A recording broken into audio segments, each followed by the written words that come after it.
আসসালামু আলাইকুম। চলে আসছি বিউটি স্টাইল থেকে। দেখো কাকে নিয়ে আসছি আজকে বিউটি স্টাইলে সারপ্রাইজ। আমার নামটা জিজ্ঞেস করো, দেখো কমেন্টে কে নাম বলে। কে বলতে পারবা কে আসছে আজকে বিউটি স্টাইলে?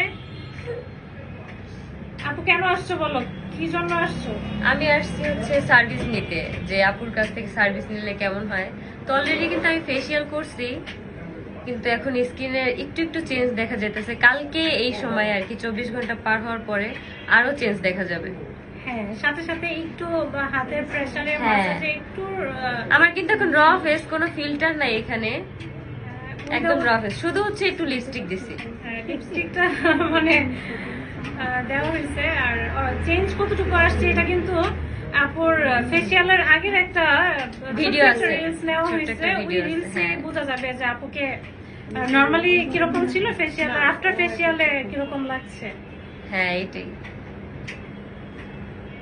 তো আপু কিছু বলেন বিউটি স্টাইলের উদ্দেশ্যে। আমার কাছে ফেসিয়াল করে অনেকই ভালো লাগতেছে, কারণ এই জায়গার মানে আপুরা এত পরিমাণ সুন্দর করে মানে ফেসিয়াল করে, মানে নিজ দায়িত্বে আর কি, অনেক সুন্দর করে। আর বিহেভিয়ার প্রত্যেকটা মানুষের অনেক অনেক ভালো, যারা আর কি না আসবে তারা কখনোই বুঝতে পারবে না। Thank you so much. দূর থেকে তো কখনোই কোনো কিছু বোঝা যায় না, কাছে আসলে অনেক কিছু বোঝা যায়, এটাই। Thank you. আর